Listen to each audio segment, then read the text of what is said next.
불볕더위가 유럽 대륙을 덮쳤습니다. 고온 건조한 열돔이 형성되며 스페인과 포르투갈, 이탈리아 등 남부 유럽의 일부 국가는 가장 더운 6월을 겪었습니다. 프랑스도 예외가 아닙니다. 오늘은 6월의 마지막 날입니다. 그러나 이곳 파리는 한낮 기온이 35도 이상 치솟으며 마치 한여름을 방불케 하고 있습니다. 일부 학교는 휴교령까지 예고한 상황. 갈 곳이 없는 사람들은 광장으로 나왔습니다. Beaucoup faire en fait parce que eux ils sont toujours ils bougent et ils se sentent vraiment fatigués et c'est trop chaud pour eux en fait. Même pour dormir c'est très difficile et ça m'inquiète beaucoup. 파리의 에어컨 보급률은 10% 미만. 나무 그늘 밑에서 부채를 붙이며 더위를 쫓아내려 애써봅니다. C'est assez désagréable. Par exemple, là, j'ai eu mes examens et honnêtement, c'était horrible en fait. Il faisait hyper chaud dans toute la salle. Là, tout de suite, pour ce pique-nique, on a des éventails, des vaporisateurs d'eau, pchit là. 파리 일부 지역에선 섭씨 40도를 기록하며 역대 6월 최고 기온을 기록하기도 했습니다. 도시 곳곳에 설치된 음수대는 폭염에 지친 사람들에게 오아시스나 다름없습니다. 걸을 때마다 계속 목말라가지고 마실 거 찾고 다니고. 물 없으면 안 되고. 15년째 환경운동을 해온 베르 씨는 이례적인 폭염이 곧 뉴노멀이 될 것이라며 경고합니다. est terriblement chaud et commence à être de plus en plus sec, mais ça sera vraisemblablement le plus humide et le moins chaud des étés qu'on va être amené à connaître dans les prochaines années. 지난 봄 프랑스는 기록적인 가뭄을 겪었습니다. 현지에선 지난 100년간 가장 건조한 봄이었다는 분석도 나오고 있습니다. 북부의 곡창지대에는 가뭄 위기 경보가 발령되며 급수 제한 조치가 시행되기도 했습니다. 가뭄이 가장 심각한 아르덴주의 한 농장을 찾았습니다.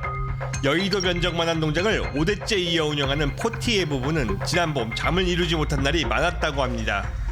Les pommes de terre, elles ont été plantées en bonnes conditions au mois d'avril. Après la plantation, il n'y a quasiment jamais eu de pluie jusqu'à la semaine dernière. 가뭄 피해는 어느 정도일까? 보통 이 지역에는 농사가 잘 되면 한 15개 정도 나온다고 하는데 한 씨감자당 지금 씨감자 하나에 보이는 게 2개, 여기 2개 나왔네요. 감자밭 곳곳에서 감자를 캐내 살펴보니 씨감자 하나당 2-3개의 감자만 열린 상황. 평작 대비 4분의 1 수준 수확량입니다. Mais s'il pleut pas là dans les 2-3 jours, c'est fini. Cette culture-là, elle est fichue. Les pommes de terre, ça va être zéro. Et du coup, c'est très stressant et on est toujours en train de regarder sur notre portable la météo. Oui, là peut-être, là cette année, j'arrive à rembourser les emprunts de la ferme, mais peut-être que l'année prochaine, on n'y arrive pas. 극심한 가뭄의 피해는 들녘의 감자에 국한되지 않습니다. 인근 지역 양봉 농가를 찾았습니다. 지난해에는 비가 너무 많이 와 절반이 가까운 벌 무리를 잃었다는 농부. 그러나 상황이 변했습니다. Complètement inverse. L'année dernière, trop d'eau et là, cette année, pas assez d'eau et beaucoup trop de soleil.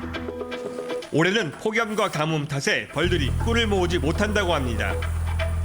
보통 한 해 15통의 벌꿀을 수확하는데 올해는 지금까지 2통을 간신히 채웠을 뿐입니다. 기후위기의 최전선에선 농부들의 고통이 커져갑니다.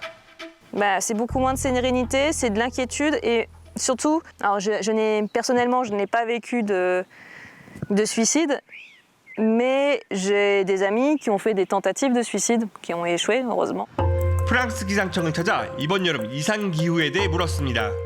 Qui change à une vitesse qui est inhabituelle, qui n'a jamais été observée auparavant, due en grande partie à cause de l'activité humaine. Des situations météorologiques comme aujourd'hui, c'est-à-dire des anticyclones, des dômes de chaleur, on en a déjà vécu par le passé, mais avec un climat qui se réchauffe, ces phénomènes vont être de plus en plus sérieux, de plus en plus sévères. 본격적인 여름이 다가오며 프랑스의 속이 점점 더 타들어가고 있습니다. 파리에서 PDT파원 김영우입니다.